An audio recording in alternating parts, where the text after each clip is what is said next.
Assalamualaikum warahmatullahi wabarakatuh. Perkenalkan, kami dari kelompok 12. Di sini kami ingin mempresentasikan hasil diskusi kami tentang hukum internasional. Perkenalkan, nama saya Robin Mugi Ramadan, NIM 24111764012. Perkenalkan, nama saya Abdinoval Satria Rafif dengan NIM 24111764021. Perkenalkan, saya Muhammad Bagus Nurullah dengan NIM 24111764039. Kami dari Ilmu Hukum kelas A, Kampus Unisa 5, Universitas Negeri Surabaya. Perbedaan Law of Nation dan hukum internasional. Perbedaan keduanya terletak pada fokus dan cakupan yang diatur. Law of Nation lebih menekankan pada peraturan bangsa dan negara, sedangkan hukum internasional memiliki cakupan yang lebih luas. Oke, di sini saya akan jelaskan tentang hak dan kewajiban negara di dalam hukum internasional. Yaitu yang pertama ada hak negara, meliputi 1. Kedaulatan dan integritas wilayah, 2. Yurisdiksi, 3. Kesetaraan, 4. Pembelaan diri, dan yang kelima ikut serta dalam kegiatan hukum internasional atau hubungan internasional. Yang kedua yaitu kewajiban negara, meliputi 1. Tidak melanggar kedaulatan negara lain, yang kedua menyelesaikan sengketa secara damai, yang ketiga mematuhi hukum internasional, yang kelima melindungi HAM. Oke, untuk poin selanjutnya yaitu sanksi hukum internasional, meliputi ada 3 ya, berupa permintaan maaf, ganti rugi, dan yang ketiga yaitu bisa pemutusan hubungan diplomatik dan juga kalau sampai parahnya itu perang.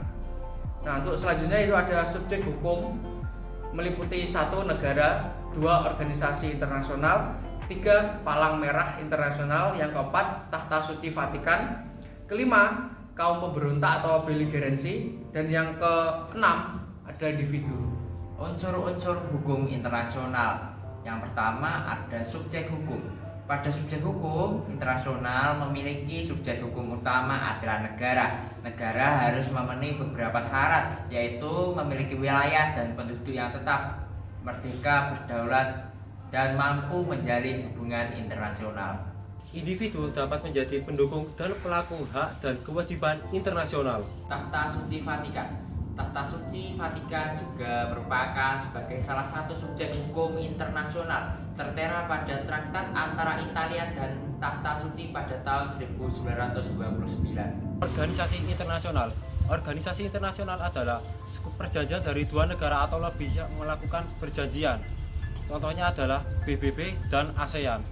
Pemberontak dapat menjadi subjek hukum internasional dalam keadaan tertentu jika mereka terorganisir dan di bawah pemimpin yang jelas. Objek hukum internasional. Beberapa objek hukum internasional diantaranya adalah: yang pertama, hukum hak asasi manusia; yang kedua, hukum kejahatan terhadap kemanusiaan; yang ketiga, hukum perdagangan internasional; yang keempat, hukum batas wilayah; yang kelima, hukum laut. Sumber hukum internasional. Pada sumber hukum internasional diantaranya ada yang pertama adalah perjanjian internasional atau biasa disebut dengan traktat. Yang kedua adalah kebiasaan internasional. Kebiasaan internasional adalah kebiasaan yang diterima oleh negara-negara. Yang ketiga adalah putusan pengadilan atau jurisprudensi internasional. Dan yang terakhir ada doktrin atau pendapat sarjana yang digunakan untuk memperkuat norma-norma hukum internasional. Asas hukum internasional, yaitu yang pertama asas teritorial, adalah asas yang didasarkan pada kedaulatan atau kekuasaan negara atau wilayahnya. Negara berhak untuk menerapkan hukum yang berlaku di wilayahnya tanpa tekanan kekuasaan dari negara lain.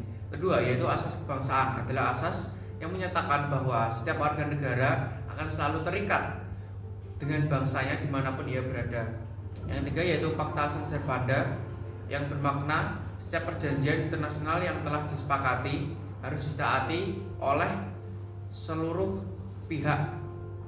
Yang keempat yaitu Jus Cogens, bermakna suatu perjanjian internasional dapat batal demi hukum jika dalam pembuktiannya atau pada pembentukannya bertentangan pada kaidah atau norma dasar hukum internasional. Yang kelima, nebis in idem, bermakna tidak seorang pun dapat diadili untuk kedua kalinya atas suatu perkara yang sama. Subjek hukum internasional. Pada hukum internasional subjek utamanya adalah negara. Sedangkan pada hukum nasional objek utamanya adalah individu yang tinggal pada negara tersebut. Ruang lingkup hukum internasional mengatur segala entitas di skala internasional. Sedangkan pada hukum nasional mengatur segala aktivitas masyarakat di dalam suatu negara. Struktur hukum nasional. Pada hukum nasional terdapat 3 lembaga, yaitu trias politika, eksekutif, legislatif, dan yudikatif. Sedangkan pada hukum internasional tidak memiliki lembaga tersebut. Sumber hukum nasional. Hukum nasional bersumber pada konstitusi, kebiasaan, jurisprudensi, doktrin. Sedangkan pada hukum internasional bersumber pada traktat atau perjanjian internasional, doktrin internasional, jurisprudensi internasional, dan kebiasaan internasional. Penerapan hukum nasional. Hukum nasional berlaku dan mengikat kepada seluruh warga negara. Sedangkan pada hukum internasional hanya berlaku dan mengikat pada negara-negara yang menyetujui.